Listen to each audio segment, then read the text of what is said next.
दोस्तों आज मैं आपको बताऊंगा कि हम एमसीबी प्यारा घर लोन स्कीम वज़ीर आज़म की सब्सिडाइज स्कीम जो घर बनाने के लिए दी जा रही है उसमें आप एमसीबी के थ्रू किस तरह अप्लाई कर सकते हैं और उसकी क्या एलिजिबिलिटीज़ हैं, किस तरह से आपको ये पता चलेगा कि आप इसमें अप्लाई करने के अहल हैं या नहीं। सबसे पहले इसमें लिखता है कि जिसकी की रिक्वायरमेंट्स हैं आपकी एलिजिबिलिटी के लिए, उसमें यह है कि आपका एक वैलिड शिनाख्ती कार्ड होना चाहिए, ठीक है, और मर्द और औरत दोनों अप्लाई कर सकते हैं, ठीक है। और दूसरी बात यह है कि अगर जो भी बंदा अप्लाई करना चाहता है उसका कोई भी पहले से अपने नाम पे घर नहीं होना चाहिए और ना ही किसी किस्म की एक्सटेंशन के लिए एमसीबी सब्सिडाइज लोन ऑफ़र करता है।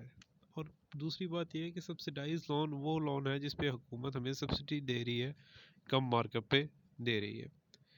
तो इससे आगे चलते हैं कि इंडिविजुअल जो है सब्सिडाइज लोन एक दफ़ा ही ले सकता है, वो दो दफ़ा अप्लाई नहीं कर सकता। और ये किस किस सूरत में हमें मिल सकता है? वेरिएंट्स ऑफ एमसीबी प्यारा घर।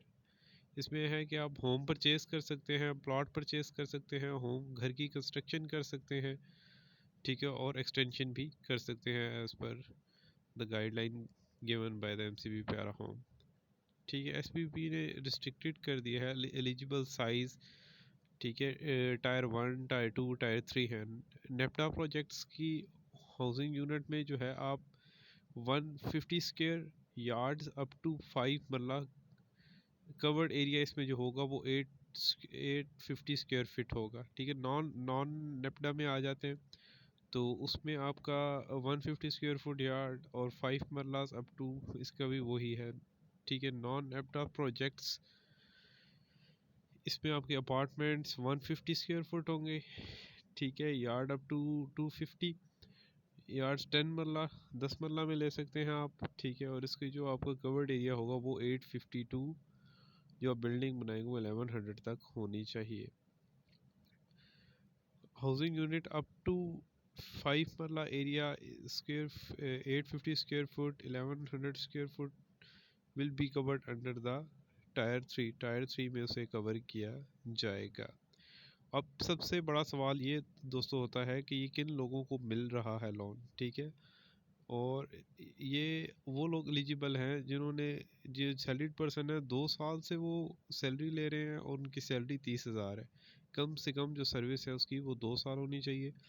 आगे आ जाते हैं बिजनेसमैन को, बिजनेस पर्सन है या सेल्फ एम्प्लॉयड पर्सन है, प्रोफेशनल है, वो किस तरह इस लोन में अप्लाई कर सकता है, उसकी क्या एलिजिबिलिटीज़ हैं। तो उसकी कम से कम उसका कारोबार तीन तीन साल होना चाहिए और उसकी माहाना आमदन जो है वो 50,000 होनी चाहिए। इसकी प्रोसेसिंग फ़ीस 2500 है, ठीक है। और मार्कअप टाइप्स इसका हाइब्रिड है।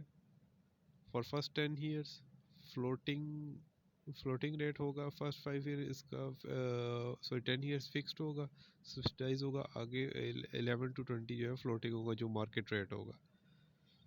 तो अब इससे जो हुकूमत हमें टायर 1 में दे रही है वो 5% दे रही है, ठीक है। टायर 1 मतलब कि आप फर्स्ट ईयर से 5 ईयर तक 6 to 10 जो आपकी ईयर है वो 7% है, ठीक है। टायर 2 में जो है वो अब 5% ही है, ठीक है। टायर 3 में आके उसमें आपका डिफरेंस आ जाता है। टायर 3 में टेन्योर अप टू 5 ईयर 7% है और 6 to 10 आपका 9% है। और इससे आगे आप बढ़ेंगे तो वो काइबर प्लस जो भी रेट होगा वो आपका चार्ज होगा एज़ पर मार्केट। कम से कम लोन आप ले कितना सकते हैं, वो है 50 लाख। 50 लाख आप लोन लेके अपना घर बना सकते हैं। तो उसके बाद दोस्तों मैं आपको बता देता हूँ कि इसकी जो लोन टेन्योर कम से कम 10 साल, ठीक है, और 20 साल तक इसे लेके जाया जा सकता है एज़ पर कस्टमर चॉइस, जितनी कस्टमर की चॉइस हो। तो उसके बाद मैं आपको जो इसकी ज़रूरी चीज़ें हैं वो आपको बता दूं कि payment fees no penalty charge. अगर आप इसे पेमेंट करना चाहते हैं एकदम से सारी पेमेंट लोन लेने के बाद कर सकते हैं, तो उसमें कोई पेनल्टी चार्ज नहीं होगी, ठीक है। Minimum age 25 year for the primary borrowers और 22 फॉर द जॉइंट borrower। तो उसके बाद मैक्सिमम एज 70 ईयर और रिटायरमेंट एज, ठीक है। ये भी दोस्तों बहुत सवाल दोस्त करते हैं कि आप किस एज से ले सकते हैं। वो 25 है in case of primary single borer के लिए। और ठीक है, अगर डबल बोरर है, जॉइंट है, तो उसके लिए 22 भी चल जाएगी एज। और रिटायर्ड पर्सन 70 ईयर्स तक कर सकते हैं, और जॉइंट बोरर में भी। अब सबसे मेन चीज़ आ गई कि अगर आपने अब सारी रिक्वायरमेंट्स पे पूरे उतरे हैं, तो आपको रिक्वायरमेंट्स क्या चाहिए, कौन से डॉक्यूमेंट्स चाहिए, जिस जिस जो आप लेके जाएंगे तो आपको लोन अप्लाई हो जाएगा, आप लॉगिन कर सकते हैं। 2 passport size pictures, CF undertaking, schedule of bank charges आपके पास होना चाहिए, वैलिड CNIC होनी चाहिए, undertaking of first time home owner होना चाहिए, ठीक है।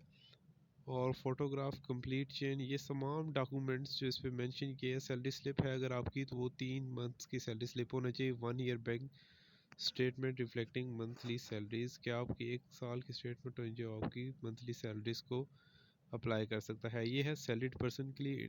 सेल्फ इंडिविजुअल के लिए copy of valid CNIC, CF वही है, पासपोर्ट साइज 2 पिक्चर्स हैं, बैंक स्टेटमेंट है personal along with proprietorship letter, और उसका वो जो लेटर प्रोप्राइटरशिप वो भी ज़रूरत है, अकाउंटेंटनेस सर्टिफिकेट जिसमें शो करे कि वो इतने, और ये बाकी की रिक्वायरमेंट्स भी उसे पूरी करनी है। प्रोसेसिंग फ़ी पे ऑर्डर के तौर पे होगी, ठीक है। इन फेवर ऑफ MCB में आपकी जो लगेगी वो 2900 रुपये है, as per charges government subsidise home loan scheme है। दोस्तों ये इतना मुश्किल नहीं है, मैंने जिस तरह आपको समझाया आप इस पे इजीली अप्लाई करके अपना लोन ले सकते हैं, ठीक है। मज़ीद वीडियोस के लिए आप मेरा चैनल सब्सक्राइब करें, और मैं इसी तरह ही आपको मालूमात देता रहूँगा।